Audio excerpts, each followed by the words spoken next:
Are you a fan of horror movies?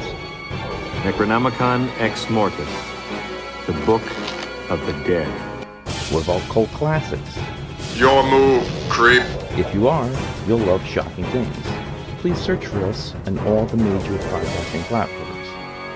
To see our social media and a direct link to our podcast, please go to anchor.fm/shockingthings.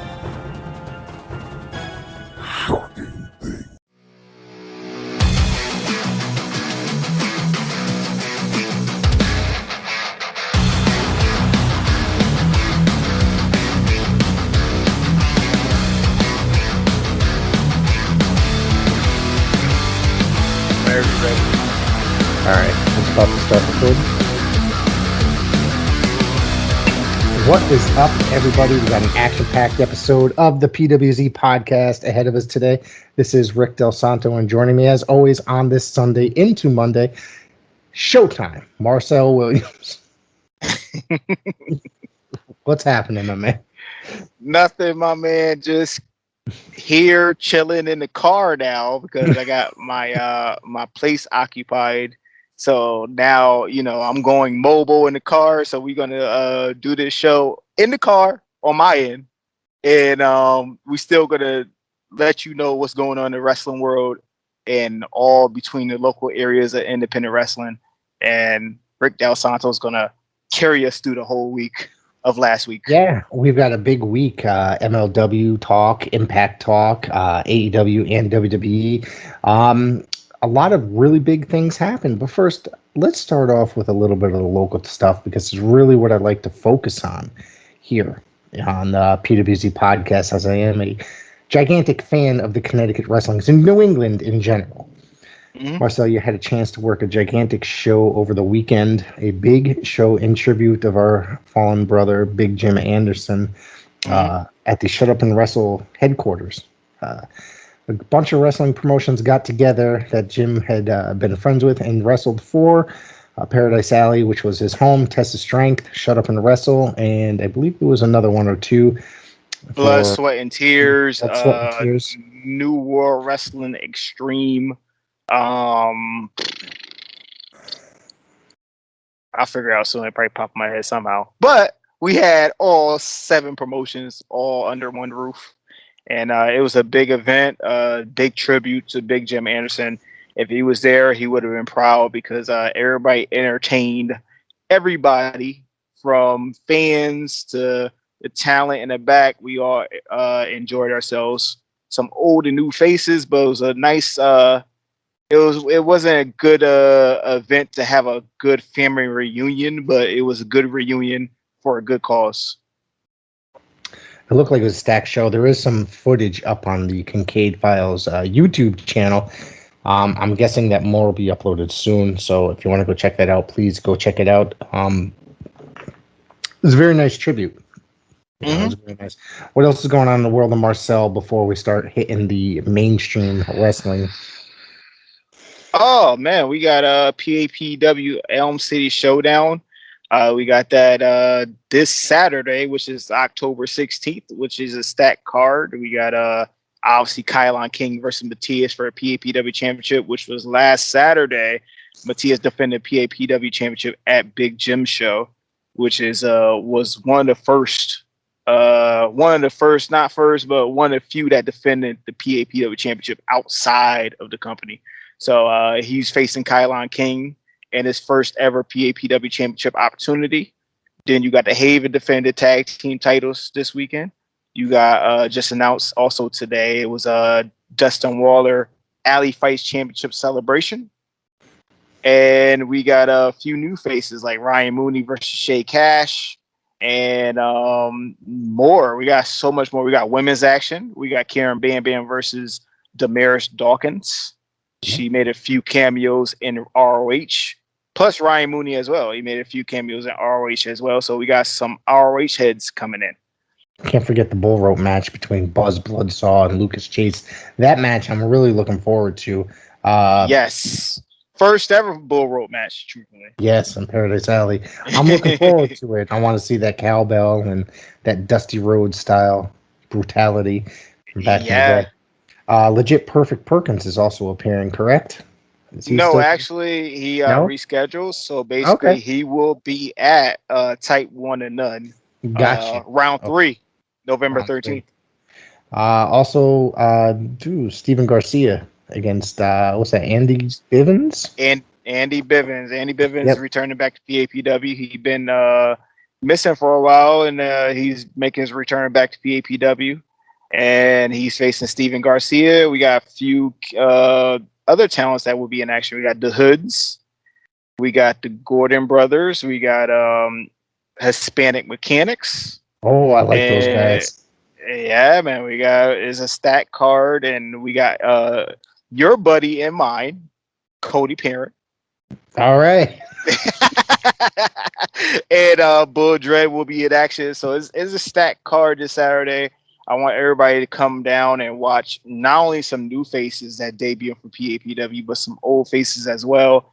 And it's a can't miss show that you don't want to miss. You know, PAPW always pull out some surprises and put on a good show. So I want y'all guys to come on out. 360 Amity Road, Woodbridge, Connecticut. Bell time. I got to do all that old promo stuff where I got to say all the location and stuff. Bell time, 7 p.m.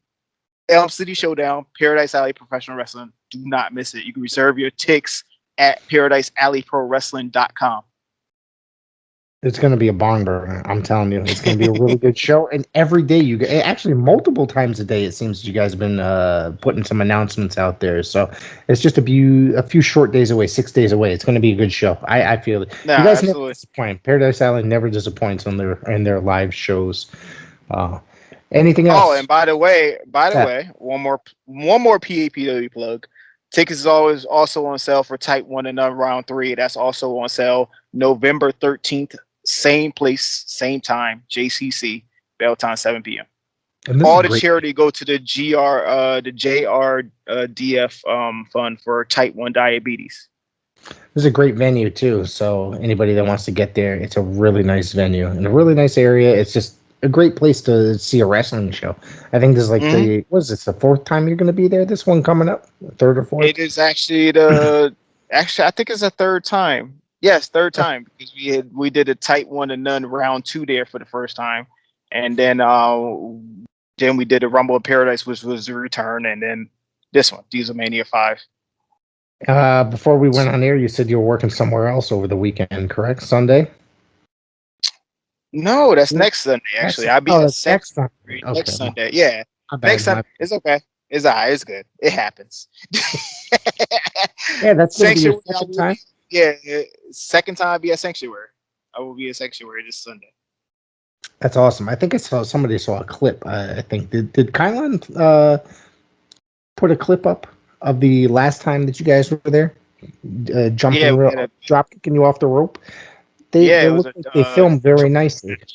Yeah. Yeah, their production is real great. I enjoy it, and great. It's always great to put it on your resume with all the video work that they do. So I'll be back there Sunday to do it again. And then we got October 30th. We got Shut Up and Wrestle, where I go for the Shut Up and Wrestle Championship against Marcos one more time.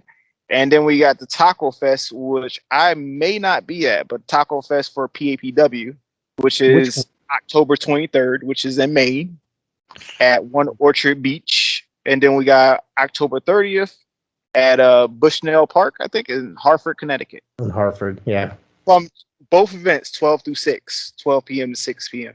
So it's 6 hours worth of Paradise Alley professional wrestling, and Paradise Alley teams up with tacos. It's a great combination. Mm-hmm. All right. All the tacos you can eat, and margaritas. And drink, yeah. I'm a beer guy personally, but I'm trying something new tonight, okay? And get this, I'm always experimenting with beers. This Three Floyds Zombie Dust IPA. It's really good. How that taste? It's awesome. Do you like IPAs at all? I heard about IPAs. I really never tried it, but I know certain people don't like IPAs. I really don't even know the difference. I gotta do my education on beers. Well, we're gonna have to go for some drinks one night, and I'll educate you. Okay. I'm gonna tell you that IPAs if you've never drank them, they come off as bitter in the beginning. But I'm going to tell you, it was a professional wrestler that distributed a IPA that I tried their beer, and I actually fell in love with it. Stone Cold's Broken Skull IPA. Mm-hmm. It's a really good freaking beer. You can ask Sarge about it too because he digs it. Okay. It just tastes really good, and that's the first IPA that I got that I really enjoyed. So I just started trying others, and I dig them. They're just different. You know, there's like different styles of beers between IPAs, stouts. There's English ales, there's lagers, pilsners. So it all depends. I'm kind of a beer. I'm down to try it out. Wow. I'm down to try it out. Probably try it out when we reveal the news that we're gonna do later on when we do like secret cameos with people. Well, I'm gonna have to bring a case when one day when we record something in person. There's a lot of really good action that happened this week. This is a big week for professional wrestling. You realize this. Every week we say, "Oh my God, it was a great big week. It was a huge week." But this week, MLW had 2 title changes. Well, I mean, yes. The matches were filmed probably a week prior, but they finally aired on Vice this past weekend. Excuse me, I'm having trouble getting it out. I think it's the beer. It's the beer. It is, but I can't do a show without drinking beer. So, so there was a 4-way match.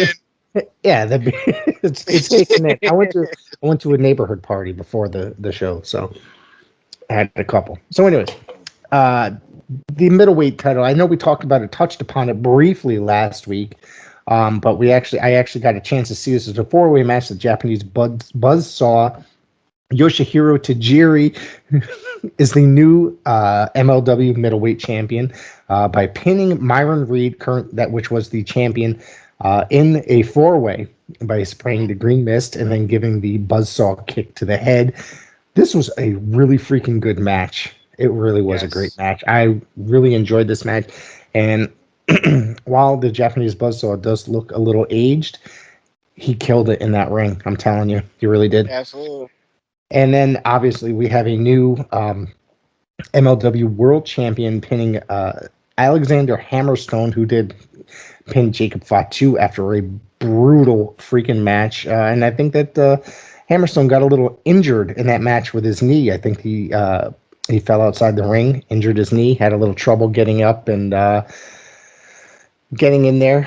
But however, when he went through that table, Jacob Fatu did a moonsault off the top through a table, and Hammerstone kicked out. I thought it was really going to be over, but then Hammerstone hulked up and defeated him in a few seconds, and after that, and this was a really freaking good match. And now this makes Hammerstone both the never openweight and the MLW World Champion, double title holder. I don't know if MLW is going to do something where they're going to have to combine the titles, or if they're just going to let him hold 2 separate titles. We'll see. Good match, though. Did you enjoy these at all? Yeah, I watched little clips on YouTube from MLW. I don't know if that was their debut on Fight TV, like live event wise, but it was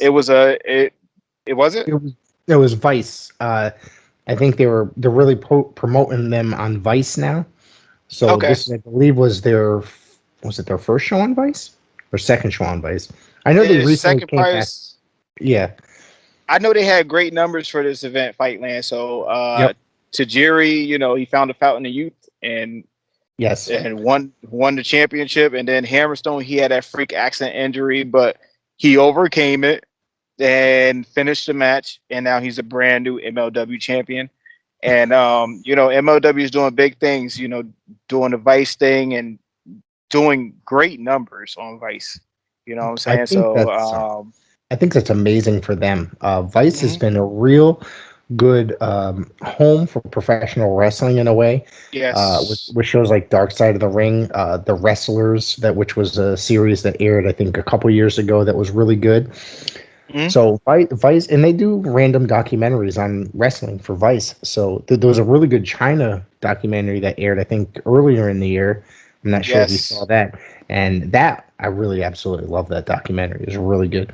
So I think that Vice, they're doing good things for professional wrestling right now by bringing MLW. I mean, it's a really good outlet for MLW as well, because every cable company has Vice for the most part that I'm aware of. Yes. So yes, that's every a good company, every streaming company or cable company has Vice, and they show not only the great content of wrestling, they show great content of food Yes. and drugs During the and reefer, everything yes. else everything else that you need to know about life that is on Vice.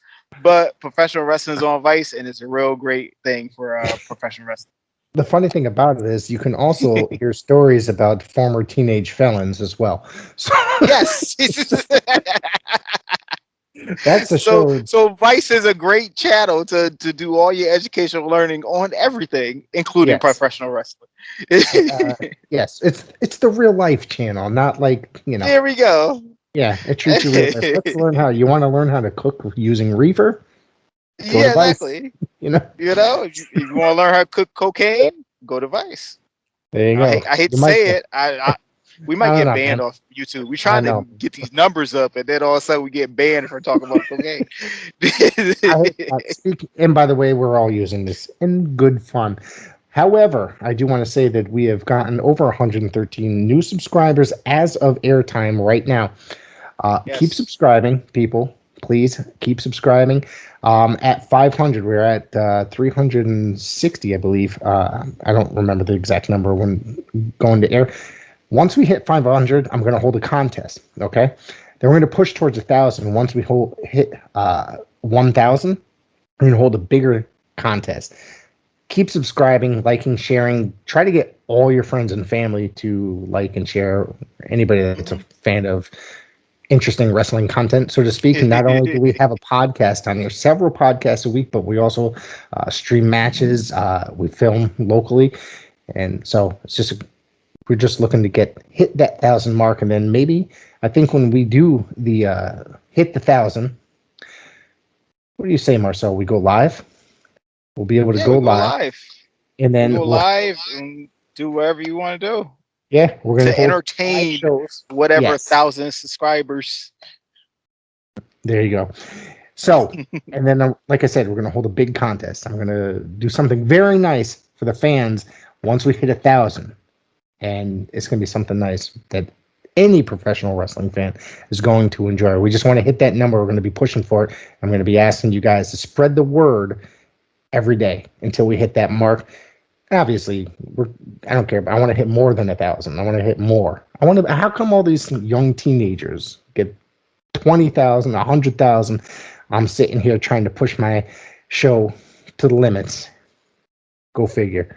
Let's do it. My dude Rick be putting out all the content possible, even the content so y'all can catch up just like we do.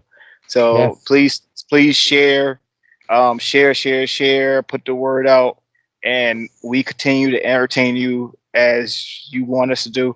Not only that, like I said, contact Rick's social media or mine. Any questions that y'all want us to put on the podcast to answer, we're down for. So absolutely, we want y'all to interact with us, and we're interact with you. That's right. And once we hit 500, there is going to be a contest. So look for it, and I'm going to do a video right here announcing it. So back to the show. Impact held the Knockdown tournament, which I thought was a really great tournament. Mercedes Martinez won the tournament. She gets a future title shot against current champion, well, as of present time, is current champion Deonna Purrazzo. God knows what's going to happen. I guess Bound for Glory's in a couple weeks. Impact is a tough show to watch sometimes, but this was an Impact Plus special, so it was pretty entertaining. They seem to be really struggling since coming back from COVID. Yeah, man. I mean, Impact Wrestling, it's been a long process with Impact Wrestling. A lot of changes, name changes, stars going in and out. Basically, they're at a rebuilding stage still, bringing in, I mean, it's good that all the stars is not going to AEW. They just made the announcement, Inspiration, formerly known as the Iconics, that's coming in for Bound for Glory. And, it's just good for the wrestling business for not everybody to go to 2 promotions. Now that you go to 3, you could go ROH and make it better. You know what I'm saying? So it's just a great thing for professional wrestling and Impact Wrestling. Hopefully they rebuild off the names that they're trying to accumulate along with all the releases that was happening within the year. I think one of the last times we spoke, we had the show. It's like there's about 5 or 6 bigger wrestling companies. I don't want to say mainstream, but not everybody's mainstream. But there's about 5, 6 larger wrestling companies in the United States, with obviously the biggest 2 being AEW and WWE. Impact's not far behind, and MLW and Ring of Honor and the NWA are kind of, they don't get enough attention, but obviously we're saying how much MLW is getting. Seems to be getting a lot of attention, maybe more than I'm actually understanding. But maybe they're getting a little bit more than Ring of Honor or NWA. I'm not sure how much. I'm not sure exactly what the NWA's numbers are. I'm not sure. But I'd really be interested in knowing what kind of numbers they get on Fight. So because. I know I'm watching every Tuesday. I just don't know who else is watching. So exactly, other than like 3 other people that I know of, so that I know for sure. But it's a product I enjoy. But there's a lot of places for wrestlers, say if they're getting let go from the E, that they can go. There's another, a bunch of person. No, not for nothing. There's another organization across the pond in New Japan.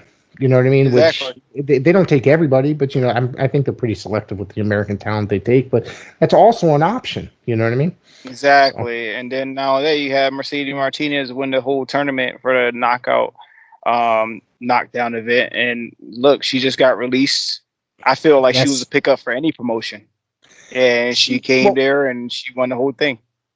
She's really they really built her up through this entire tournament. Now I missed the first hour, but I tuned in. They really built her up throughout the entire tournament, referring to her as like this gigantic legend, which I'm not saying she isn't. She absolutely is, but it's the amount of respect and legendary status that she was getting on this Impact taping or show was amazing. Like I didn't really view, I just know her as a lady from Waterbury, Connecticut. I've seen her on shows around here for decades. And, she made it to the E finally. And the amount of respect, I mean, I always knew that she had a name out there, you know what I mean? That she was kind of a bigger woman's wrestler, but it's just amazing that the amount of respect that they were throwing at her in Impact last night. It was really, really cool to see, Yeah, actually, she's a, easy call us journeyman, but she's a journey lady, and she's been around. She's been around. WWE may have said some of it where she's been around. I know they did it for the Mae Young Classic when she did it. Besides that, we all know she's been around, and she has experience, and she's been at AEW. AEW had her for a cup of coffee. But, I'm just glad that she's getting the notoriety that she deserves because she's been around. She has done the work. Absolutely. So, and I literally, she popped up in AEW. I'm like, oh, I think it was like a dark taping or something to that effect. And I was like, oh, that's really cool. Maybe she's going to sign here. Then like a week later, that's when she showed up in NXT, or they announced NXT. I was like, huh. I was like, well, congratulations to her because it's well deserved. You know what I mean? Yes. Yeah. So, because she's been around for a long time, she's an amazing talent. But then, however many, less than a year, I don't know how long she was actually under contract. But, then she got released earlier in this year. I was kind of upset about that because, you always like to see when your local talent makes good and gets signed. You're like, man, saw them on indie shows here. It's going to be awesome to see them on my TV every week. You know what I mean? Especially if they're the amazing talent that she is. So I've been a fan of hers since I think the first time I saw her was like 2002, working a Sheldon Goldberg show. I don't know if you remember him at all working. I know Sheldon Goldberg, yeah. Yeah, so that was the first time. NECW. Yes, exactly. They booked some shows here in Hamden, Connecticut, and I was like, wow, she's really good. And that's the first time I actually saw Antonio Thomas, who ended up signing with WWE at some point shortly after as him and Romeo Roselli. The heartthrobs. Yes, exactly. So he apparently he had a knack for future WWE talent as well. So Yes. so yeah, but this Knockouts Knockdown tournament was really, really good. And I dug it big Oh, time. also, more news. Women's wrestling making a return with AJ Lee Yes, as that's right. behind the curtain, and plus the big controversy of it all, Tessa Blanchard is going to be one of the people behind the scenes as well. Well, they both signed with WOW, Woman of Yes. Wrestling. So apparently there was a press conference over the weekend. I tried to find the press conference because a lot of time they stream this stuff, and I was unable to find it, but I found a couple of articles. A lot of people are not happy about Tessa Blanchard. She's been a controversial figure over the last couple of years since leaving Impact for some weird stuff, I guess, and some racial talk that she's racial talk, degrading women backstage, all that stuff. Yeah, and for someone that's been in the business as long as she has, she really doesn't have much to speak about because it's only been a short time. I mean, but she did mess up too. After all that, she did mess up where she didn't drop the Impact Championship. She basically just left them high and dry. Yeah. Mm-hmm. Yes. It's interesting. It's very interesting. That is true. She just went home with the title, and then she just never came back. Did they get a new belt, or did she end up mailing it to him overall? I don't remember. She ended up mailing it to him, but that's not how you do business. No, she was very selfish. I think a lot of it comes into her father's a freaking legend, so maybe she thinks some things should be handed to her. But either way, doesn't matter. Or she just thinks she's a diva. But the biggest news really is AJ Lee getting back involved in wrestling. Let's be serious. Yes, that is the biggest story. I mean, her husband got back involved after 7 years. Guess what? It's kind of big news that she's getting back involved as well. So, but it will not be in a wrestling role. It will be behind the scenes. No, so she's going to get back into wrestling. She's going to be behind the scenes, and she's going to be a television commentator for Women in Wrestling as well. Mm-hmm. So that's going to be interesting. Congratulations to her. I'm not, aside from all the bullshit that happened with Tessa, I think she is a really good talent. It's that personal stuff that I'm not, really a fan of. So maybe she can clean up her act and start acting like a normal human being. Absolutely. So, at least keep it to yourself if you're going to, be like that, because nobody else wants to hear that shit. We live in a different world where nobody wants to hear shit like that anymore. Exactly. But we already know in the world of wrestling, you always could bounce back. Well, that's debatable, I think. I mean, look at Joey. It is debatable, but look at Joey Ryan, man. He hasn't been around for almost 2 years now. So yeah, but look at Hogan. Oh, you're right. He's you're absolutely right. Excuse me. So I got some WWE news made. Well, AEW results and WWE results. Something that we mentioned last week is going to be brought up again this week. Okay. Mm-hmm. For once we hit AEW talk, because I kind of find it somewhat ironic, but let's get to Raw. Okay. Yes. I'm not going to go over the draft. I'm going to go over the results real quick, and then I'm going to combine the draft talk because I have the list of everybody that's been drafted to each show. All right. So this match I thought was pretty decent considering. First match on Raw, Damian Priest defeated Jeff Hardy. It was the United States title match. This is a pretty decent match. Jeff Hardy is he's Jeff Hardy. Damian Priest. I mean, I think we've discussed this before. He's been there, he's there, and he has a certain role at this age. You know what I mean? Mm-hmm. So he's not in. Also, he's lightened up a little bit, I guess, in the way. So he's there to do his role, so to speak. Yes. Damian Priest is one of the biggest stars of the future, and I think that he's going to be humongous in the next year. I think this was a pretty decent match. Yeah, I enjoyed the match. I watched most of it to set up to the next segment that we probably talked about in a minute. But Jeff Hardy still got the fountain of youth in, but he's doing his deed while he move on to SmackDown for another run, hopefully. I'm not expecting him to have a good run, but at least a better run than he had in Raw.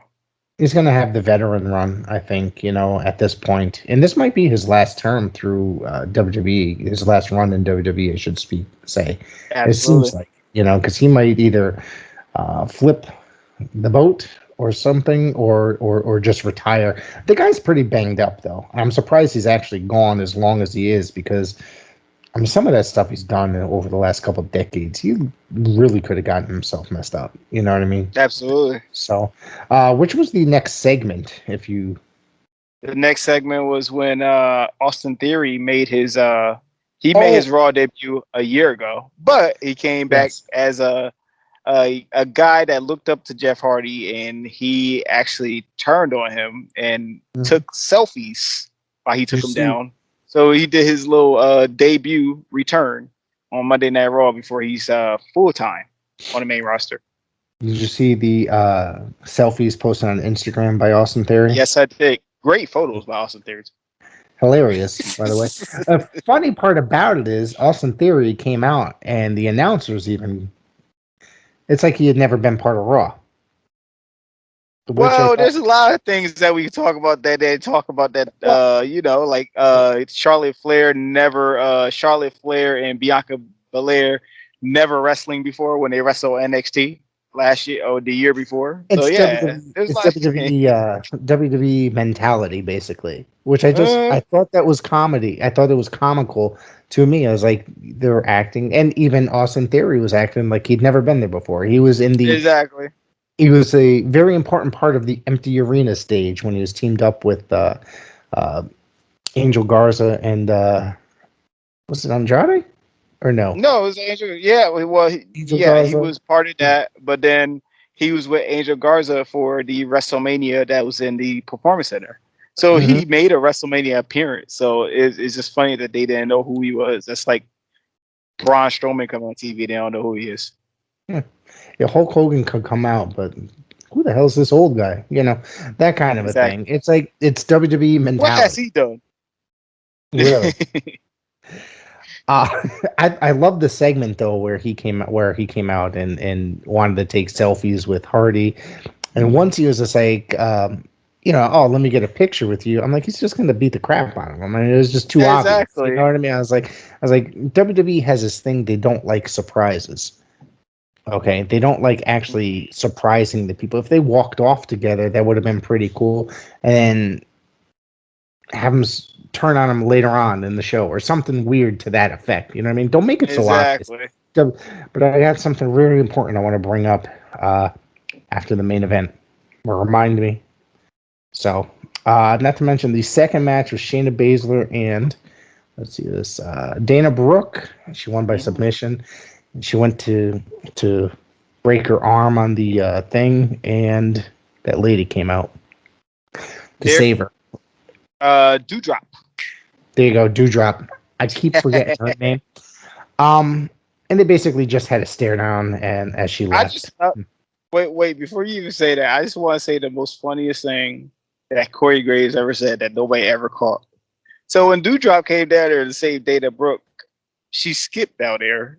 And Corey Graves was like, if you're going to save somebody, why are you skipping? You would be running. Right. I did hear him say that. I should have put that in the notes. But yeah, right. I was like, why are you skipping? Corey Graves, I don't normally agree with and find him annoying, but I was like, he's fucking right. That's what I said. If I want somebody to save me, and I don't want them skipping. Yeah, and they're walking around all, the whole time. It's like, get the hell out of here with that. So I'm guessing that they're going to set up with Dewdrop and Shayna Baszler. I like the way they building Shayna Baszler. They building her up like NXT built her up, so they setting her up for SmackDown, which is good. Shayna Baszler should be treated as a serious deal. She's a real deal, and I'm just glad that they take her seriously finally. Well, she got stuck in I wouldn't say a comedic gimmick, but a somewhat less threatening gimmick, teaming with Nia Jax and Reginald. Yes. Even though she tried to be the more serious one of the bunch, especially on social media, you see Reginald and Nia Jax doing like TikTok videos, and then Shayna Baszler would try to be the serious one in the video. But it really was just more like she couldn't, even though she was trying. You know what I mean? So it just like it was kind of taking the threatening part away from her character. But I think Shayna Baszler, she's a beast, man. She's crazy. Yes. Like I think that she's going to be an amazing talent for SmackDown. Now that they're actually going to give her a singles run on the main roster, I'm looking forward to that. I think it's going to be good. Yeah, I just hope she get her Wrestlemania match that she's supposed to had. Well, she had a Wrestlemania match last year, but I just hope she get her singles Wrestlemania run match with crowd involved. You know, she didn't get to have that with Becky Lynch. Right. Oh, the last 2 years have been so insane between the COVID and then all the weird stuff that's been happening on. You know what I mean? We can't necessarily put live events on, and then next thing you know, there is live people. So it's just very interesting the way things have been going in the last couple of years. WWE, I don't think knows what the fuck they're doing half the time, to be honest. But they change it at flip of a dime. They playing by ear. Yeah, pretty much. This next match I thought was a pretty decent match. So Humberto, who's an amazing talent, and Angel Garza defeated Mustafa and Mansoor. Not much, really. You know, it was a good match. They just didn't have no time. Yeah. That's the other thing is like these guys are all four of these guys. It's amazing that you could put four amazing talents in the ring like this, put them in there for 3 or 4 minutes, if that sometimes. But then they'll give Braun Strowman 30 minutes or whatever. Not that he's even in there, but you get what I'm saying. It's like these guys. I bet you if they put these guys in there, give them 15 minutes, they'd probably tear the house down, and the fans would actually be cheering. But they don't like, WWE doesn't seem to like when the fans cheer at their stuff. They like it when they're sitting on their hands. Exactly. That's WWE. Yeah. They see something. They see something, and they're like, that's what I want to push. But even though the fans might get excited over a match like this if they were having like a crazy match. Big E and Drew defeated Dolph and Robert Roode. This was a whatever match. You know, I like the guys in this match. I like them all, but it's just a regular TV match. All great performers. Yeah, I think Robert Roode is, you know, how do I say this? Like in WWE, he's underrated right now. Yes, I think he's like, I don't want to, because I think that his WWE, a lot of people, I've spoken to a lot of people are, I don't like his WWE run. I didn't like him when he was in NXT. I don't like him on the main roster. I'm like, this is really good stuff he's doing because he's actually saving the segments, to be honest with you. He's saving the stuff between him and Dolph. I'm not a huge Dolph guy. I kind of find him annoying at times, but I guess that's kind of like the purpose, him playing as a heel. But Robert Roode is really probably the star of that in a way. You know, those segments, because I think he's an amazing talent. He's an underrated talent, I think, in WWE. I think he had a really great run in TNA and Impact, so people aren't really giving the WWE as much of a chance. He was a huge star in the other company, but exactly, he's just a regular mid-card guy here. I like it, though. I like him here. Let's see what else we got here. Rhea Ripley and Rhea Ripley and Nikki, almost a superhero, defeated Tamina and Natalya this was the Women's Tag Team Championship match. Not really much else to say about it. I mean, not really. It's just another rematch. Yeah, and it's not really like I'm not dying to see Natalya or Tamina in the ring. They really don't do much. I like Natalya, but she just. She's like she's a preliminary wrestler, like a jobber, and so to speak. You know what I mean? And then she very rarely wins, has a victory. Rhea Ripley, they give her a little bit of run. They give her a little bit of run every once in a while. And I guess she's a good hand because every so often they'll bring her up for something. You know what I mean? She actually she was the first match in Saudi Arabia. You know what I mean? Yeah. The first woman's match. So they used her. I think she actually won that, didn't she? Am I wrong? Yes, she did. Okay, so that was probably the first Lacey match. Evans. Right, that's the first match I think I've seen of her win in a long time too. At that point, Kofi and Xavier defeated Shelton and Cedric Alexander. I like Shelton and Cedric. I'm glad they're using them now because they broke up the Hurt business. Now they put them back together like it never happened, but. Once again, that's WWE for you. Yeah, so it's like, but I mean, it's not that I don't like Kofi and Xavier. It's just they push him down your throat for like a good 5-6 years now at this point, and it's just one of those things. Like, it's like, take a break, get off my TV for 6 months, and let me forget about you, and then come back. Maybe they should turn him heel for Christ's sakes. I mean that, but they're too over with the fans. So too over, and they sell too much merch. Yeah. Oh my God. Yeah. I got a Merch matters. I got a New Day tote bag that I got for free. You want it? Speaking of which, no, I guess not. You got the shirt. I got the shirt with the cereal box. It's not cereal in it. It was a shirt that came with the cereal box. Like the shirt was in the box. So nah. Right. Did you actually buy that? I think I did. Yeah, I brought it just as a souvenir because I went to WrestleMania. Which WrestleMania did you go to? The one in New Jersey? 36? I got that one from. I got that one from the Orlando one. Okay. I done forgot my numbers after fucking 31, dude. Like, no, I get what you're saying. Since Vince don't want to add numbers to it, I done forgot after 31. I had to look it up when I went. I went to 35. The one where Bryan Danielson, and Kofi wrestled. That's the one that I went to. That was WrestleMania 35.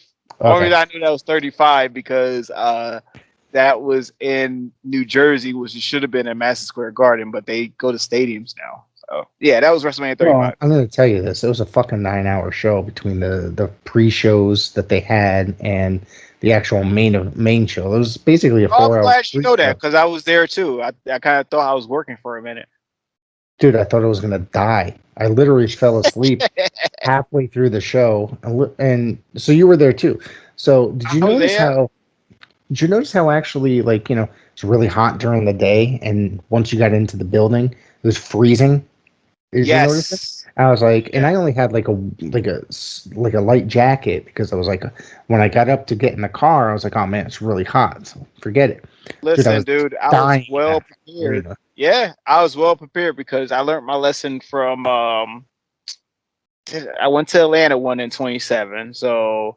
When I went to Miami to WrestleMania 28 for Rock and Cena, I went there. It was hot in the day, and then soon as the sun went down, it was freezing. So every time now I go to WrestleMania with outdoor show, I bring a jacket because you gotta remember it's still kind of wintertime in the spring, so you gotta get ready for that nighttime air, and it's freezing. So now I know for next time if I ever go to a stadium to bring a coat with me, like a winter coat and that long. But I'm sitting there, people are in shorts and t-shirts and just chilling with nothing. I should have bought a hoodie that night or something to that effect. I went to the store, dude. I ended up buying I only had one shirt in mind when I went there. I want to buy the Kurt Angle retirement shirt. That was the only thing I wanted that entire evening. I said I knew there was going to be a special commemorative shirt just because that was supposed to be his retirement. I got it. And I have it somewhere. I just got to dig through, whatever. It's just, every WrestleMania I was buying my son a WrestleMania jacket for each year. And I brought him one for Atlanta. I think WrestleMania 28, I brought him one, and then WrestleMania. I get all my WrestleManias together. I've been to so many of them. Like, I took breaks in between too. Yeah, I took breaks in between. I was like, I ain't going to this one this year. But I went to 2 in my life. 2. So I went to 11 when it was in Hartford. Did you go to that? Were you in Connecticut then? Hell no. Yeah, I was in Connecticut, but I wasn't even able to go to shows at that age. But WrestleMania 11. I'm glad I didn't go to that. That was boring. Bro, let me tell you. God bless you. That shit's not that bad. I tried watching it. I mean, WrestleMania 11 is the worst. They keep on saying WrestleMania 9 was the worst WrestleMania. No, WrestleMania 11 was the worst WrestleMania. WrestleMania 9, I enjoyed it for it being in Las Vegas. Bret and Yokozuna match was real good. And Shawn Michaels Tonka match was good. There was only one match that was good on WrestleMania 11. Don't you got the Samoans and the Steiners? And the Steiner, bro, that was a good match too. Yes. There's no way because those guys wrestled NWA 2 years prior, 3 or 4 years prior You know what I mean? Yeah. So those guys, and they put on some really good matches. So yeah, they're gonna fucking put on a good match at WrestleMania. Like you had so many good matches on that card, and then people say WrestleMania 9 was the worst one. No, WrestleMania 11 was the worst WrestleMania ever. It was only one good match. It was Michaels and Diesel. That was it. The whole card. I guess I just applaud Lawrence Taylor for doing what he was doing, but WrestleMania 11 was a one match show. I'm going back to watch both of them this week. Please, God. And I'm gonna get back to you. Please, God, though. I mean, I've never gone back to watch WrestleMania 9. I've gone back to watch WrestleMania 11 because I was there. I've never made it through like the third or fourth match. Like by that time, I usually shut it off. Like before WrestleMania 17 and 19, before those WrestleManias was like came out and they was like the best WrestleMania ever. The best WrestleMania ever before that was, to me, WrestleMania 8. WrestleMania 8 was the best WrestleMania. I'm gonna have to look back at some of these. I'm gonna have to go back because I'm such a WrestleMania fan. So if you talk to me about WrestleMania, I know everything about WrestleMania. So coming up though, so far with this podcast every year, this is going on we've reached the second year next month. Both years, the first years, the WrestleMania, we usually do retro reviews before we cover the actual main event of the actual WrestleMania. So we're gonna have to look back. Usually, you put some in a hat, and then we choose out which ones. So we're gonna have to do that. Are you interested in doing that next spring? Let's do it. I'm interested in doing it long as WrestleMania 2, 11. Wait, hold on. 2, 11. WrestleMania 4 was good. WrestleMania 4, I think, is a terribly underrated. A lot of people hate it because it's a tournament. Yeah, I like that one. But I'm a sucker for tournaments, though, too, involved in professional wrestling. But I think that's why a lot of people think that's a terrible show. Yeah, but WrestleMania 4 was good. I enjoy WrestleMania 4. But like WrestleMania 2, I didn't like WrestleMania 2. I didn't like WrestleMania 11. WrestleMania 13 was all right, but that was a one match show too. That was just Austin and Bret Hart. So, but it seems like once they started hitting like the later numbers, like like you said, the later teens, that's when they started building them. They added an extra hour, went from 3 to 4 hours, and they started building them like they were the biggest show on earth. That's pretty fucking awesome, dude. I mean, we got way off topic, by the way. Yes, we did. I know the fans probably hate us doing that. It's all right, PG. I don't really give a crap. I like professional wrestling, but it's something that's regular here, getting off topic, and I like it. I don't care because it brings up memories, great memories that I have about professional wrestling. But we got one more match to talk about from Monday Night Raw. I have a very important part to bring up that I heard on another podcast last week. Bianca Belair basically defeated Charlotte with a DQ. I don't know if that was actually a DQ or if it was actually a non-finish. They did non-finish last week for SmackDown with not this one, but the week before with the same, Belair versus Sasha. It was no contest. So I was listening to Wade Keller's podcast, Pro Wrestling Torch. They did a review. They were reviewing AEW or something to that effect. And basically, I just remember the point. Now, I posted a clip on my TikTok, too. It was them, and I think Greg Sparks were discussing the amount of non-finishes in WWE in a year and the amount in all time in AEW. It's the amount all time in the last 2 years of AEW. Now, mind you, I believe this is counting starting 2019 is when they started their television show, because they were building up for this 2-year anniversary this past Wednesday. The amount was 2 years. And in the last year, WWE was in the triple digits. It's insane. I'm going to tell you the exact same thing that Wade Keller said. It's insane. It's nuts. That's ridiculous. The amount of non-finishes. But what do they do? Like, I remember when I was a kid, WWE used to do that stuff on TV. they would always have, like, mind you, it's superstars or challenge. You used to always have like job matches, and there was always the ones that won. But then you'd get the treat at the end every so often, where it'd be two of the superstars wrestling, and it always end in a disqualification or a count out. Anytime the two superstars, very rarely would there ever be a pin. So it always end up in a non-finish. What is WWE's obsession with non-finishes? Is back then I could see they're building up towards house shows. Today, there's no house shows.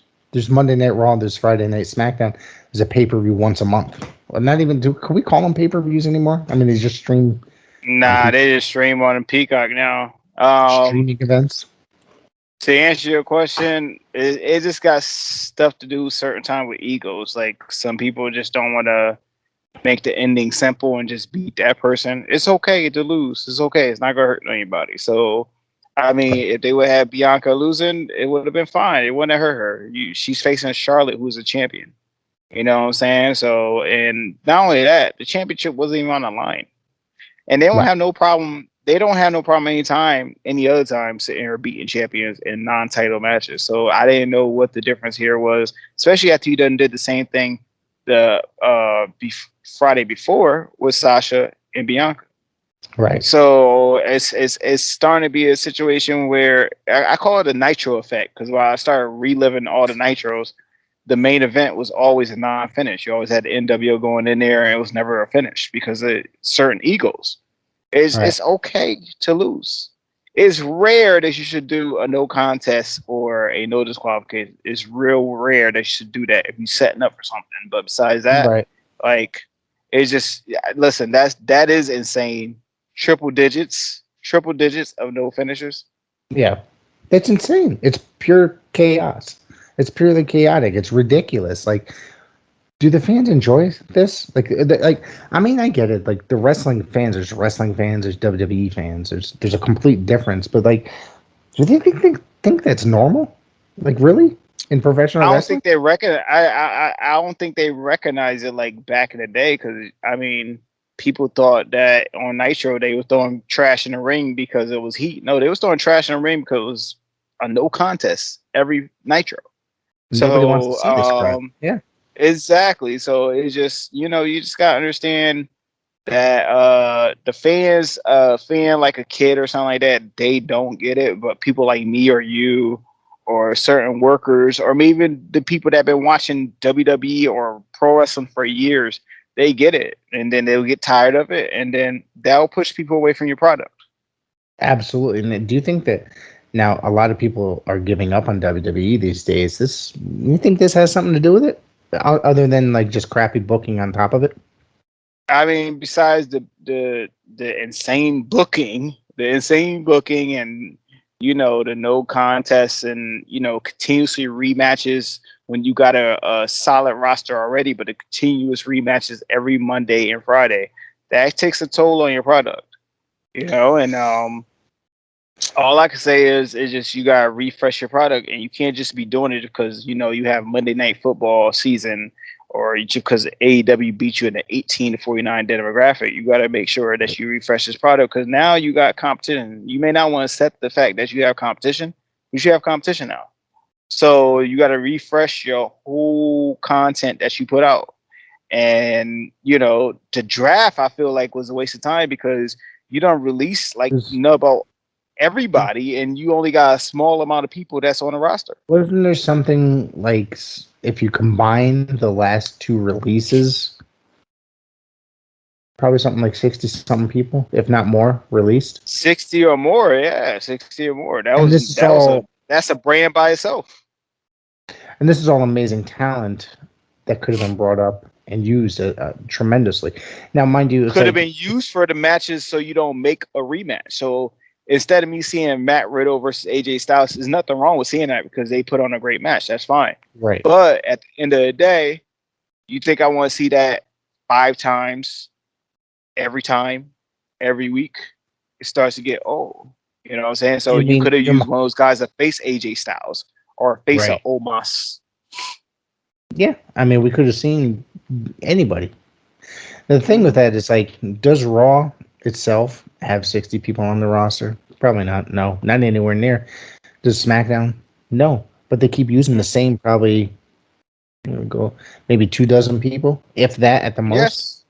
Yes. Do they Yes. even use 12 people? That's the other question. Over and over, it's these same faces every single week, and it's kind of irritating because they have a lot of guys signed, and I mean they've been wiping it clear lately.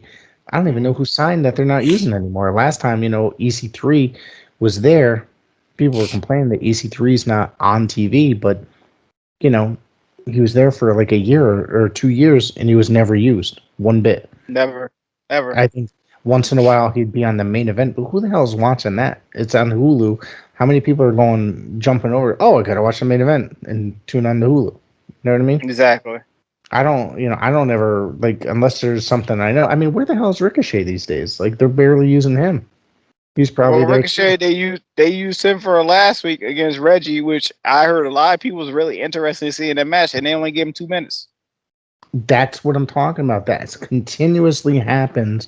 If this was I don't want to be one of those guys. It's just I'm saying if that was AEW, we'd probably give them a good 10 to 15 minutes on TV. 10 to 15 minutes, 8 to 10 or something. Like you don't sit here and just get them 2 minutes of two people that got the same type of style, and then you give them 2 minutes. Yeah, because it's just going to end up. It's just going to be ridiculous. It's not going to be interesting whatsoever. I don't know what's going on in that land. Like that, it's just very confusing to me.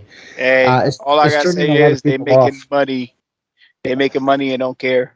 They're making more money right now with all their deals and all this other stuff, cable deals, streaming deals, international deals. So, apparently doing something right, but a lot of fans are getting turned off. And if it wasn't for this podcast, honestly, I probably would not be paying that close attention. But I respect it. I'm but saying I've been watching WWE since 1984. It's not like I'm really going to stop that much. A lot of times I end up fast forwarding to the stations. I mean, it's not the same WWE that I started watching in 1984. It's far different, Exactly. So on to SmackDown. The King of the Ring and the Queen's Crown. Yes. Tournaments started basically simultaneously. Are they doing this just on SmackDown, or is it going to be on Raw and SmackDown? That part It's on Raw and SmackDown, and the final is going to take place at Crown Jewel on October 21st. That should be interesting, now shouldn't it? Mm-hmm. Well, we already got the shocker that people is not happy about, where Zelina Vega defeated Toni Storm. Yeah, I see that here. Toni Storm. She would have been the one to take it. You know what I mean? I mean, she's a talent. You would think. Because she killed it in NXT UK, and then she just, they used her in NXT prior to the 2.0 era, and they did a lot of really great work to her. And the main roster, it's but that's every great talent that's come from NXT. Absolutely. It's unfortunate. It is, because it's happened to a lot of people, unfortunately. So Sami Zayn defeated Rey Mysterio. This is something I'm kind of excited for. I'm telling you, because Dominic. Are you going to do your rant about the finish? No, I actually like the finish. Okay, I've been hearing some stuff about the finish, and I seen the finish, and I was like, I liked the finish. It could work. No, I liked it. But I will rant about one thing, and it's not going to be anything major or crazy. Basically, they had the pre-match promo with the both Mysterios, and then he had Big Daddy Mysterio, Rey, asked Dominic to stay behind. Of course, they do the intro. The camera focuses on the arena with Rey Mysterio entering. Then they go backstage, and Sami Zayn is what's he doing? He's kind of trying to turn Dominic in a way, which I thought this was great, because I thought that I was like, oh man, I love Sami Zayn as a heel. I think he's great. Yes, he is funny, but he's he's just really good at what he does. You know what I mean? Whether he's being on the comedic side or whether he's being on the serious side of being a heel. You know what I mean? It's like he's like the best of both worlds, and he combines them two perfectly together as a heel. So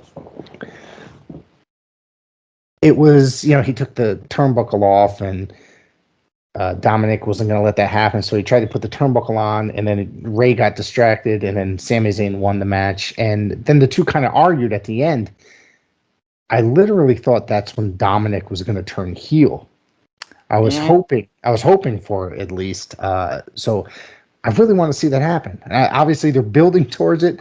Whether they actually pull the trigger and deliver, it's WWE. They could tease that for 3 months and then just have it turn into a different direction. But it looks like that's the direction that they're going to go in, and I'm all for it because it's something that's like, to me, that's interesting television to see the kid turn on the father, the father's trying to guide him in the proper direction.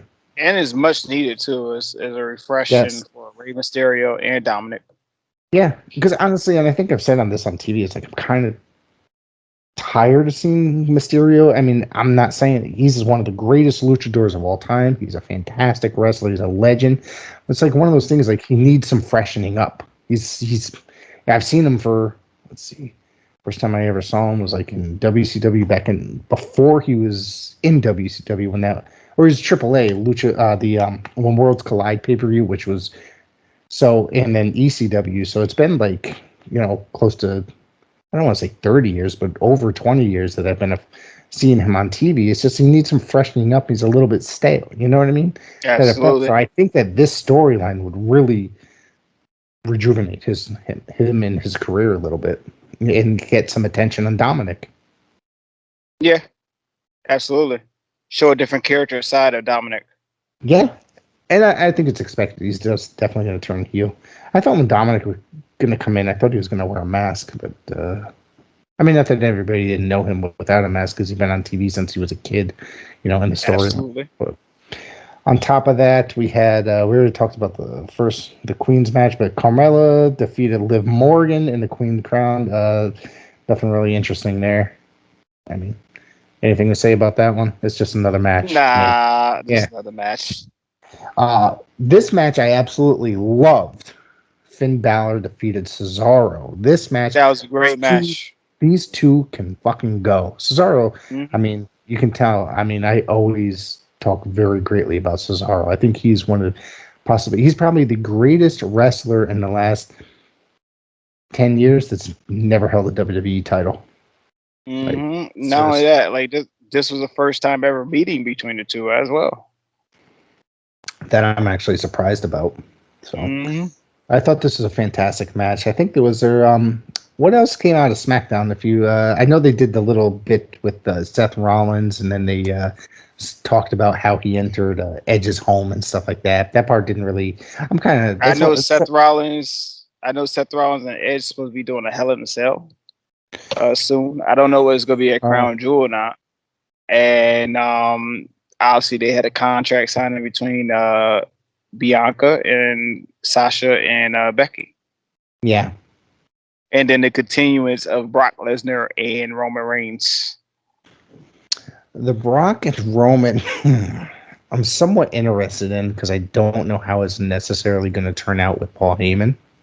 I think that's where everybody is. Like, is he going to stay with Roman or is he going to go with Brock? What are they really going to do with Paul? Because anything could really happen. You know what I mean? It's not necessary because they're teasing both. It's not they're not really putting it out there, but it's like they're also putting it to where Roman is kind of basically forcing him to do certain things. You know what I mean? And be basically the slave in a way.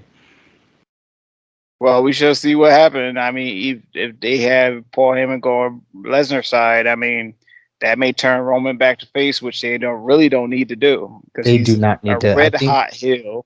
I think he's one of the best heels they've had. Like, and the funny part about it is remember when they were really trying to push Roman as the biggest babyface in the company, and it just wasn't working. I kept saying for a good 2-3 years, they really need to turn him heel because it's not working. And I think that turning him heel, they turned him heel, and it was the best thing for his career. Literally. Mm-hmm. I don't think turning him babyface, but I mean, Brock is going to be Brock, whether he's a babyface or a heel. He's going to be over. Exactly. The fans will either cheer or boo him no matter what, whether he's a babyface. They love Brock Lesnar. You know what I mean? Mm-hmm. So he's the vet. I mean, yeah, and I think is Brock though going to be the guy to defeat Roman Reigns? Who is going to be that guy, or is this just going to be one of those matches? Is it going to end in a no finish at the pay-per-view? What's going to happen? Because I can't picture. I honestly cannot picture Roman defeating Brock, and I just don't think that they're ready to have anybody beat Roman right now. I think we talked about that last week. Like, who's going to beat Roman? I don't think they're ready to have anybody defeat him. But I don't think that Roman could beat Brock, unless there's some sort of interference on the Usos. But yeah, we shall see. I mean, the storyline is not predictable, so yeah, and that's what I like about it. That's the best what thing. I like about it. Yeah, exactly. Because wrestling, that's a part of the problem in the last 20 years that wrestling became too predictable. So something that's not predictable, that's what really works out. You know what I mean? Absolutely. Then we had AEW Dynamite this past Wednesday. Actually, wait, was there anything else from SmackDown that we needed to discuss? No, he was displaying everything. The tournament, the continuance of the tournament, and the Brock Lesnar Roman Reigns saga in a big triple threat match that's going to happen in Dubai. I just want to make sure that we don't miss anything. All right, so AEW Dynamite this week. We started off with the Elite, Kenny Omega, Adam Cole, and the Young Bucks with their good buddy, Michael Nakazawa. They took on Bryan Danielson, Christian Cage, Jurassic Express. I absolutely love this match. I thought this was a great match. I think anytime you get these, I mean, this would have been, I mean, you got, I'm not the world's biggest Bucks fans. They kind of come off as annoying to me sometimes. But they're heels, so it's supposed to be that way, but either way, this is just a really good match, dude. It really was a great match. I thought it was fantastic. They showcased the Luchasaurus. They showcased him real well. And even Jungle Boy, he had his little shine. And Daniel Bryan's always take that back. Cut that out. Whatever. I'll probably get sued again. Bryan Danielson continues to show that his love for wrestling and the different things that he was doing when he wasn't in WWE, which we seen before he signed with WWE. Right. So, and then Kenny Omega. I like Kenny Omega. I mean, I like him a lot. Rolling around in his bed, but I love Kenny Omega. Kenny Omega's great. I think Kenny's great. Adam Cole as well. So I can't wait for that match to happen. Adam Cole versus Kenny Omega. I want to tell you something right now. The one thing is, I like Adam Cole a lot. I think he's a great wrestler. The one thing that irks me is when he's got him, whatever opponent this match, I forgot who it was, he's got him in the camel clutch or whatever, and the Bucks run back and forth on the ropes like they're about to kick him or whatever, but then they kiss Adam Cole.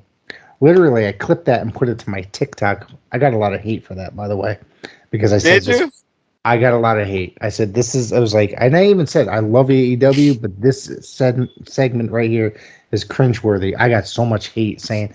Well, the first thing is you obviously never watched him in Ring of Honor. Yes, I watched him. It doesn't make the segment any less stupid. Yeah. Or cringeworthy. Yeah. You know what I mean? I watched. Yeah, you'll get those fans. And so it just turned into, I got so much hate on that. But there was actually a lot of people that did agree with me, but I caught a lot of hate. So I mean, I get it. I get how you feel. I mean, it doesn't bother me. I feel like it's a big ass heel maneuver. It's not even a maneuver, but it's a big ass heel thing where it pisses that fan off, which it pisses you off. Which is really great. I think that's really what it's supposed to do. That's exactly what it's supposed to do. It's supposed to piss everybody off. But the thing with that is when I like to watch wrestling, I like to watch wrestling. And obviously I was pretty much markish when we talked about Roman one day and his title reign, and and I was like, I had to check, basically calm down and be like, maybe I'm thinking too deep into this. Yeah, pressure went up. Yeah, right. But it's like, I like to watch wrestling. I do like to watch it and consider it a sport. So it's like when stupidity comes in, sometimes I kind of get irritated away. But I also, that's when I have to check myself. That's, well, yeah, I thank you. But one of the things is I have to check myself and say it's also a show, a theatrics as a way. And then basically they're trying to get a reaction out of the fan. I'm just a fan. So they're getting a reaction of some sort. You know what I mean? It's just, I don't necessarily agree with it. I've always treated it and always liked my wrestling on the more serious side and the less comedic and goofy side. I've always liked it serious. So, and that's probably why at this modern time period, I actually geared towards New Japan a lot. You know what I mean? It's like the Japanese style, because they treat it like it's a legitimate sport at time for the most part. So, anyways, I got a lot of hate for that. And I thought it was kind of funny in a way. And it's like, after about the first 3 or 4 or 20 messages, I just stopped responding to people. So, so I try not to get my blood pressure. And I just have to remember, hey, it's just a show. And that's it. That's it. That's it. Now, we talked about these two last week. Sammy Guevara defeated Bobby Fish. This match was pretty freaking amazing, I tell you. Yes. I thought this was great. Yes. After this match, Bobby Fish, they announced, has actually signed with AEW. So anything we said last week doesn't count. He signed with AEW. Yeah. Scrap that. He signed with AEW. But I think it's going to be a great addition to the AEW roster. I think he proved that, hey, listen, he still got it, man. I mean, not that I ever really doubted Bobby Fish, but I think that him signing with AEW, it's a good addition to the roster. Absolutely. And then, I congratulate him, because at his age right now, he still could go with the young guys. He's not that old, dude. He's 1 year younger than me. I know I'm great for my age, but seriously. I see. Yeah, you should rethink what you just said. Yeah, wait. I've been great since I've been 16, by the way.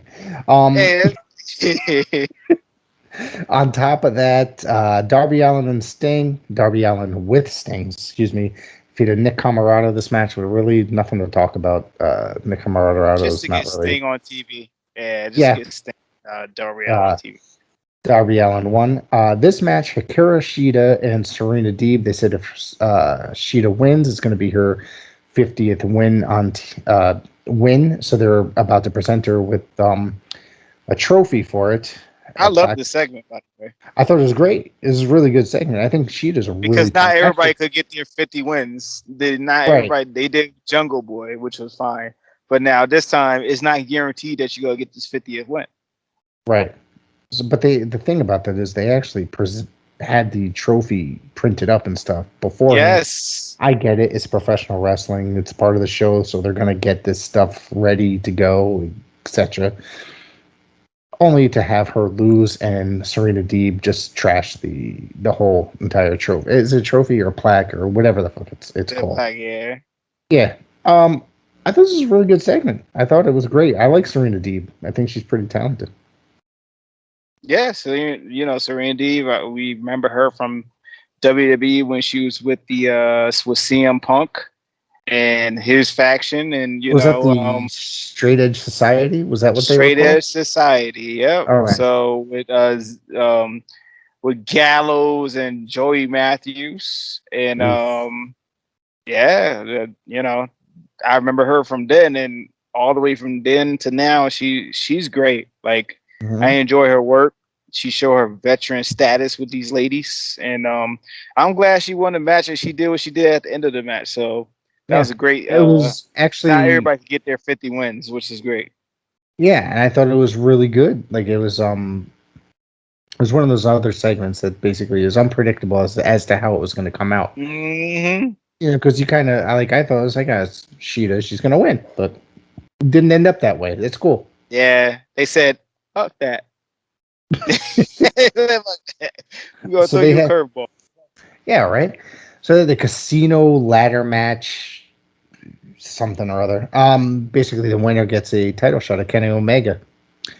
John Moxley, Pac, Andrade, Orange Cassidy, Lance Archer, Matt Hardy. I think Matt Hardy was just kind of thrown in there. Am I wrong? Yeah. It just didn't seem. He seemed like the oddball. He was the oddball. So this was a really good match, and then the Joker ends up being Hangman Page. Hangman Adam Page, which made sense.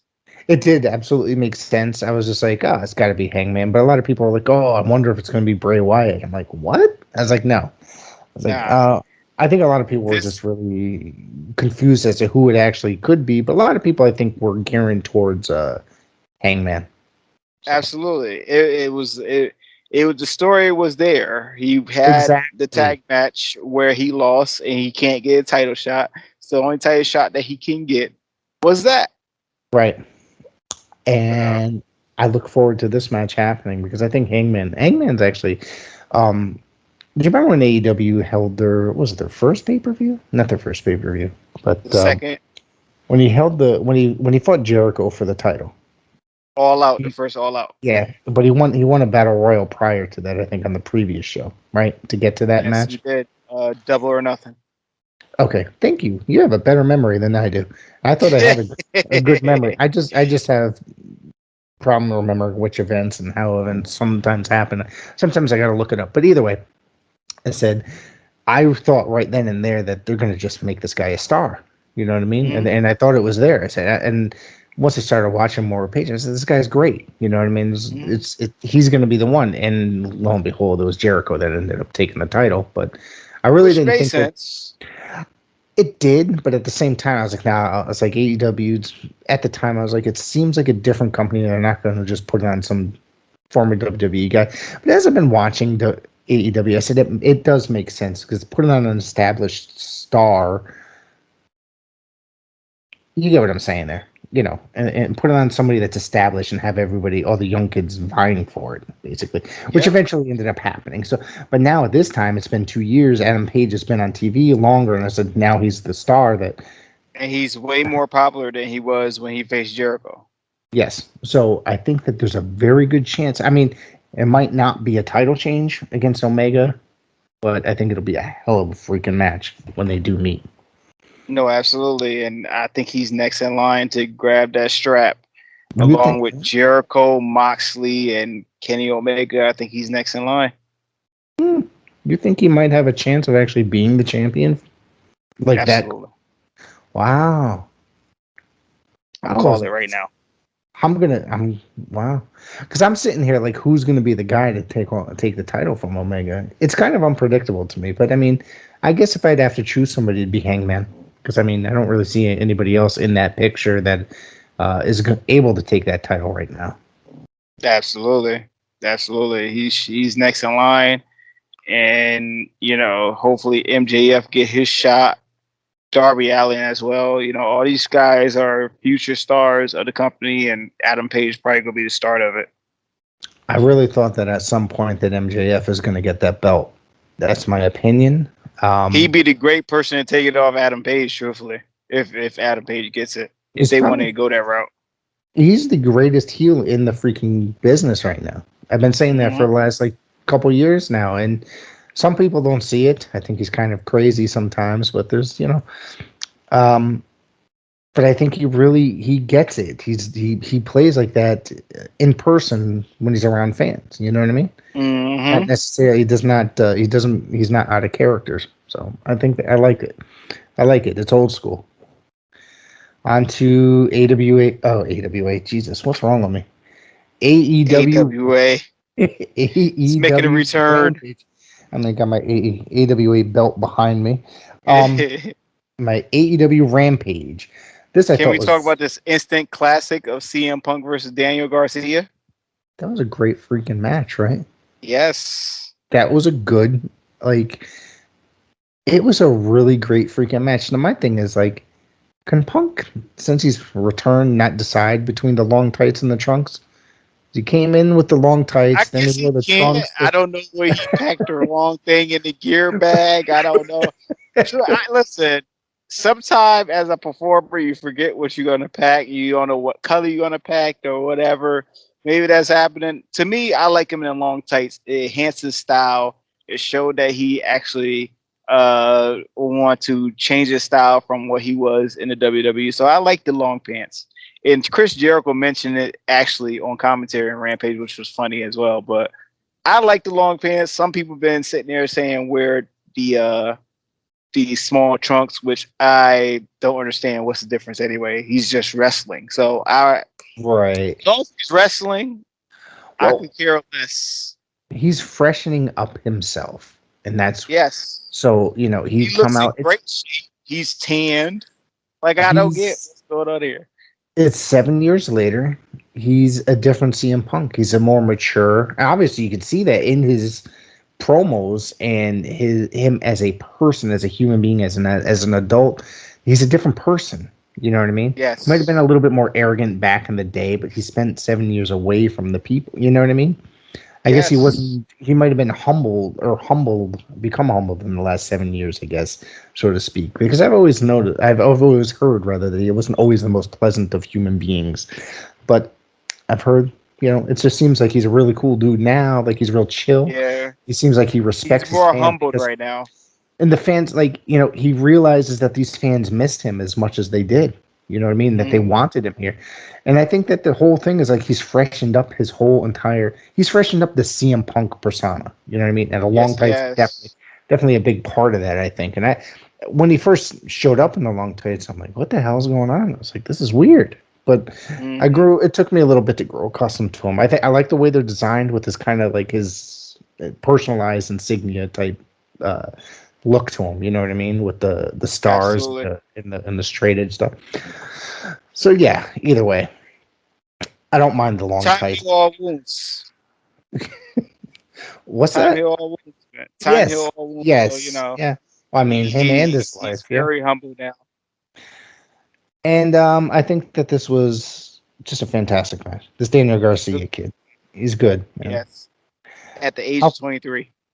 Yeah, that young age. Yes. Outside of that, we had, what did we have? An AEW Tag Team Championship match. The Lucha Brothers versus the Acclaimed. I love the Lucha Brothers. I'm not necessarily a fan of the Acclaimed. Well, it's not that I'm not a fan. It's just, they're all right. I thought this was a pretty decent match, man. This was, anytime you get the Lucha Brothers driving or flying all over the place, especially Phoenix, that guy's insane. I swear to God, that guy's not going to make it to 40 doing this stuff he's doing.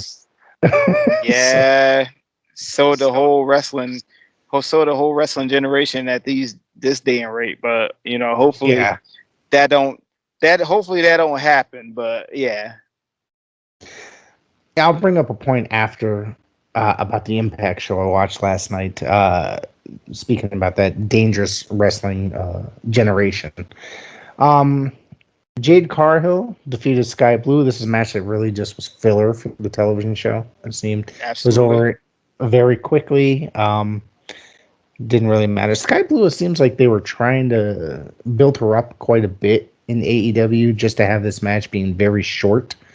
I don't know if, so I don't know. That's their format. That's what they usually do to make the match serious in between Rampage. Okay. They just building Jade Cargill anyway. So they building Jade Cargill for I don't know whether it's for what we didn't announce yet is the TBS Women's Championship. I was gonna say I forgot about that. They announced in between the first two matches the damn TBS title. A lot of people are throwing some hate on it. I think it's kind of ridiculous in myself, but at the same time, not every company, but the WCW had a television title for decades, or whatever the NWA or whatever. I always liked the television title. It could have been designed a little bit different, but what do you think of this? This is going to be a secondary woman's title. What's your opinion on this? It makes sense to do that instead of doing a women's tag team championship. You can always have a mid-card championship to make the women's division stand out and give other women opportunity for a mid-card championship instead of wrestling for one championship. Right. Yeah, I mean they're just a company that's signing every great talent, so not everybody's going to get that shot. You know what I mean? So having a secondary title would, I guess, essentially make sense for the company. Now it's a matter I feel of that's more better than having a tag team championship under the ladies because it's unless you got a fully stacked women's roster that you can make as tag team wrestlers, which is most of the women wrestlers really just want to be single stars. So basically you might as well just have the mid-card title where it's building up the next woman to the bigger title. Even though that title, the TBS championship, is bigger than the AEW women's championship. Right. Yeah. I think that it's going to be a while before they decide to add a women's tag team title with AEW. I mean, I prefer them not to, but yeah, I think it'd be a while. With the rate they're going though, with signing so many people, I think it's just one of those things that's going to eventually happen. And I mean, probably later in the year, next year. I mean, but I just think it's one of those things that's inevitable. Just like I think that eventually there's going to be some sort of another men's title at some point being added too. I mean, it's absolutely anything, something that's more exclusive. I'm surprised they haven't done the AEW Dark title or something. That's, it's like those shoes, something to that effect. But either way, don't give no ideals, please. I know. Or the YouTube Championship. There you go. Just go back between Elevation and Dark. We had, let's see, the FTW title. Ricky Starks defeated Brian Cage. This was another really, really, really good match, I thought. Yeah. I think Ricky Starks, is phenomenal. Same with Brian Cage. Funny thing about it is Brian Cage has been coming out lately saying that he hasn't been used enough on the AEW TV, and then, bam, here he is on main eventing Rampage, and it's what, third or fourth week, fifth week, exactly. And then now, he need to understand too, like, not everybody's going to get that chance, I mean, the thing is, like, he was featured pretty regularly until they started signing a lot more people. You know what I mean? When he first came in. And then he just seemed to, once he broke away from Taz's guys, he just seemed to get lost in the shuffle, so to speak. Yeah. He would be featured on, like, Dark, but I'm like, so I'm glad to see him on the regular cable shows. But I think he's a phenomenal talent. That's another guy I wouldn't mind seeing the AEW title on eventually, but it's got to be done right. You know what I mean? He's got to be built up properly, because I think it's there. You know what I mean? Like, he looks like like he could be a big star. You know what I mean? A mainstream star, so to speak. But I don't know if that would transition well in AEW. He was the Impact champion, but he only had as compared to Impact, yeah. Yeah, you know what I mean? So, like, Impact, who they put the title on? They put it on, I hate to say anybody, but they really do put it on just about anybody, especially if you're a former WWE talent or something. Exactly. They put man or woman. Talk about that another time. Our thoughts on intergender wrestling. So I'm not a fan. I don't think I've ever asked your opinion on that. Yeah, you did behind the scenes, but okay. We could talk about that another time. Yeah, like I said, I just don't want to see that happening on mainstream TV. Anyways, do you have anything else you want to discuss? That's pretty much our weekend wrestling program. Nah, man, just we covered everything from current news to but we also need to pay our respect to Reggie Parks. Correct. One of the belt designers that designed the Eagle WWE Championship, all the IC championships, the retro WWF Tag Team Championships that the Bulldogs wore, the Hart Foundation, all the way up to the Dudleys and the Hardys. Even designed WCW championships like the US Championship. Yeah. Rest in peace to my guy Reggie Parks. True legend. True legend, exactly. Former wrestler and belt designer. He's designed every iconic belt in the industry for the last 40 years. So recently passed. Even the UFC championships. He designed some UFC championships as well. I was unaware of that until just this past week that when I found out that he had designed some UFC belts. Legend in professional wrestling for designing some of the most legendary belts, and his name was everywhere. You know what I mean? A lot of people knew that. 87 years old. Yes. So, God bless him. Rest in peace. All right, so we're going to wrap it up. As always, Marcel, thank you very much for coming on and talking the week of professional wrestling. We're about to start another week, so Sunday we're gonna have another big headache of WWE programming and trying to sit through that. Maybe we'll actually, this week I did not participate in the NXT 2.0, but maybe I didn't either. Yeah, Don't be maybe ashamed. we'll get to the no. So it's just more difficult to sit through. I mean, I think it's right now. It's even harder to sit through some Herb Abrams UWF. I mean, it's probably that's probably easier to watch at this point. So I'm gonna wrap it up. Basically, check it out on social media. The Rick Del Santo PWZ podcast. You got questions or any of that other fun stuff? You want to yell at us a little bit about what the hell we said? PWZ podcast at gmail.com. Marcel, what do you got?